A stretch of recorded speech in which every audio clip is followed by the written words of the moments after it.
Hoje a gente vai trazer detalhes sobre a corrida eleitoral e como ela tem se acirrado em alguns cenários. O Lavareda já está aqui na tela comigo. Lavareda, queria um overview primeiro ali, um primeiro olhar teu.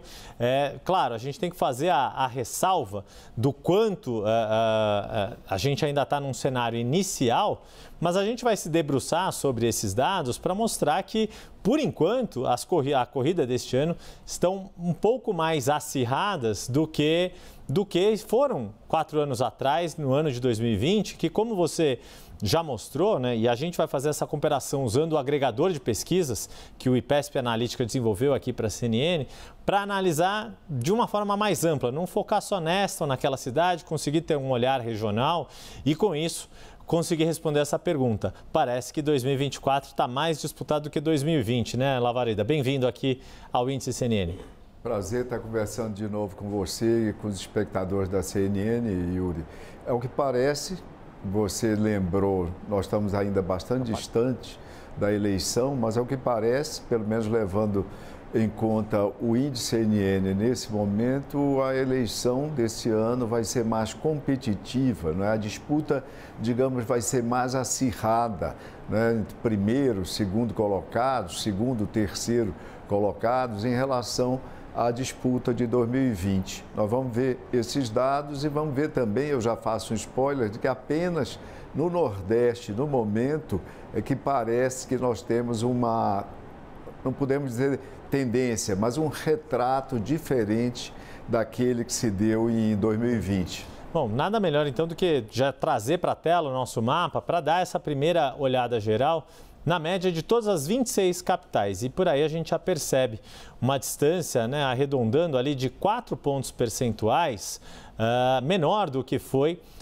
em 2020, isso sempre tratando da média. Nas eleições passadas, os primeiros colocados saíram com uma vantagem média de 19% e agora, pelo índice CNN, levando em conta e fazendo sempre a ponderação de que esse quadro de candidatos tem ainda muitas mudanças até o início da campanha oficial, essa diferença média caiu quase 4 pontos percentuais. Queria te ouvir já nesse primeiro aspecto, Lavareda, também abordar que, como você disse, em 4 das 5 regiões a tendência, ou pelo menos o retrato de momento, é dessas disputas mais acirradas. Você já fez o spoiler da região Nordeste, mas queria abordar um pouco dessa região Sul, que é a que tem uma menor diferença neste momento, e acho que reflete um pouco com o que você já trouxe antes. Em 2020, a gente tinha 2 prefeitos candidatos à reeleição, na verdade 3 candidatos à reeleição, 2 conseguiram e 1 acabou ficando pelo caminho. E agora só um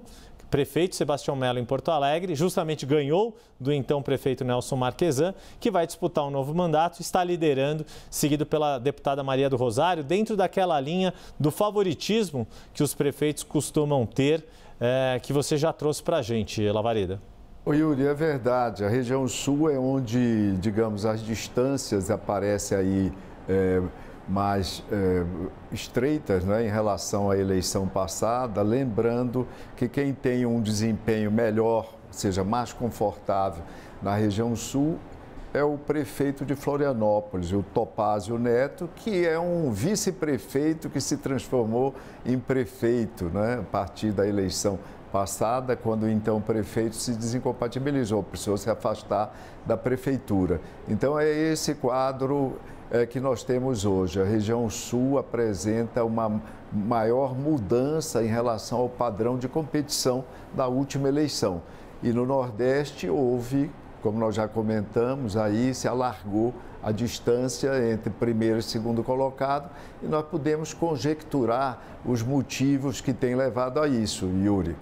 Pois é, eu ia falar isso, né? Jornalista fica atento não exatamente quando o cachorro corre atrás do gato, a gente olha quando o gato corre atrás do cachorro, mas não é só a gente, não é só jornalista, todo mundo chama atenção quando tem a exceção que confirma a regra. E aí, Lavareda, você mencionou, no Nordeste a diferença hoje está quase 7 pontos maior em média que 4 anos atrás. Eu vou começar, e aí a gente já viu ali no mapa, mas a gente pode trazer os dados de algumas cidades, a começar pelo Recife, para o Lavareda mostrar e explicar o que está acontecendo na capital pernambucana. Olha só, Yuri, notadamente o Recife, aquela capital que puxa, que amplia a média do Nordeste. Hoje nós temos uma diferença aí, como se vê, de 65 a 8, uma diferença de 57 pontos, segundo o índice CNN. E qual era a diferença 4 anos atrás? Praticamente 4 anos. Os 4 anos vão ser assinalados quando da eleição. 4 anos atrás, Yuri, nós tínhamos o prefeito João Campos, que agora concorre à eleição. Ele, no primeiro turno, ele teve 29% da votação. A candidata que ficou em segundo lugar, a Marília Reis, que era à época deputada federal, tal como ele, teve 28 pontos.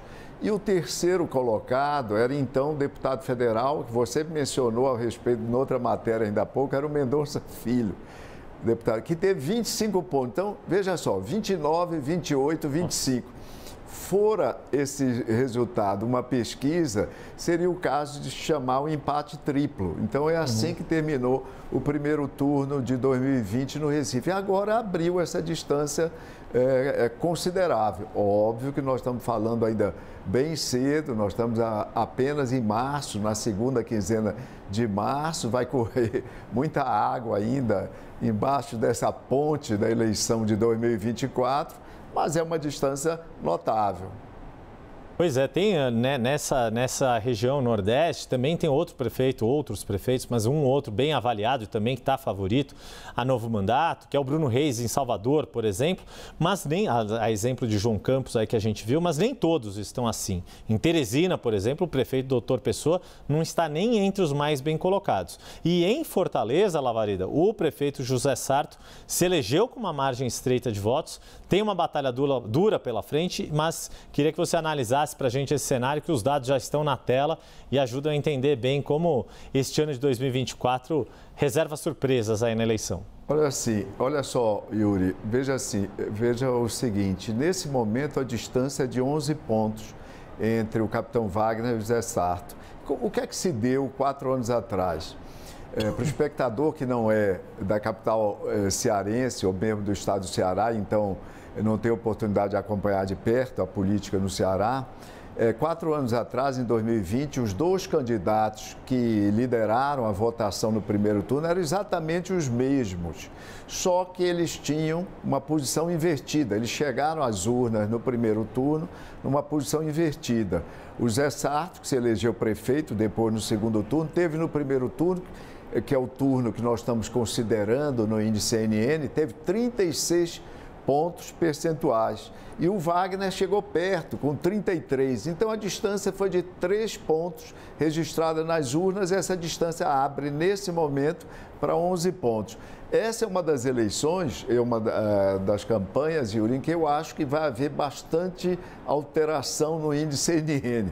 Essa distância de Fortaleza, muito provavelmente, ela deve se estreitar ao longo do tempo. Até porque a gente tem ali um candidato representando o bolsonarismo raiz, com o deputado André Fernandes, o PT com Evandro Leitão, que acabou de mudar para o PT, partido do ex-governador ministro Camilo Santana, do atual governador Emmanuel de Freitas, ou seja, tem bastante água para rolar de fato pela capital cearense. Mas por fim, Lavareda, queria voltar os nossos olhos aqui para onde estamos, São Paulo, que aqui a pré-campanha só tem pré no nome, porque a gente tem visto um volume grande de pesquisas na rua e é uma das disputas mais acirradas dos últimos anos. O índice CNN já mais do que atualizado e já cheio de pontinhos ali para a gente analisar a trajetória, Lavareda. Veja só, nós temos no quadro de São Paulo, do índice CNN, a rigor um empate. Esse 31-30 é um empate, até porque nós sabemos que pesquisa recente, como a pesquisa do Instituto Paraná, divulgada ontem, mostra, inclusive,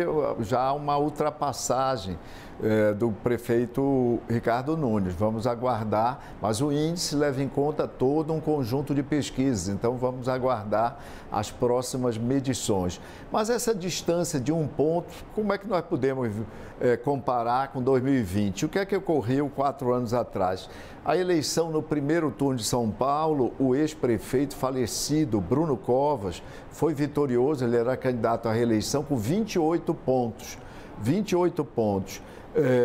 O Guilherme Boulos, que agora é novamente candidato a deputado federal pelo PSOL, PT, pela Aliança de Esquerda, teve 17 pontos. Então, era uma diferença de 11 pontos. O terceiro colocado, que era o ex-governador Márcio França, tinha 12%. Registrou nas urnas no primeiro turno 12%. E eu estou falando aqui, Yuri, de números arredondados. Então, era uma distância de 12 pontos, foi uma distância de fato de 12 pontos nas urnas no primeiro ponto, que já agora, essa altura da campanha, alguns meses da eleição, ela se estreita para um ponto e ajuda a pensar essa questão do estreitamento das diferenças no Sudeste.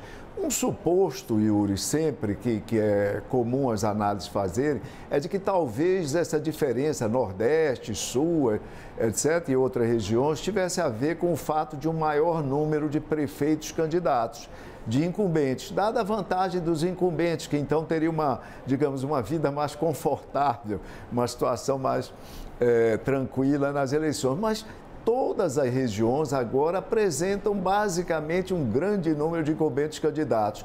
No norte do país são 5 incumbentes candidatos em 7, no Nordeste são 7 em 9, no Centro-Oeste 2 em 3, no Sul 2 em 3 prefeitos e no Sudeste os 4 prefeitos são todos eles candidatos à reeleição, Yuri.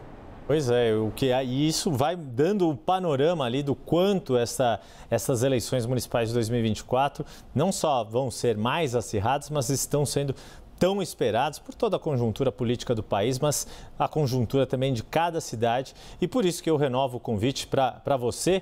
Toda semana, Antônio Lavareda e eu, Yuri Pita, estamos aqui trazendo esses dados, trazendo essas análises aprofundadas das eleições municipais mais esperadas desde a redemocratização.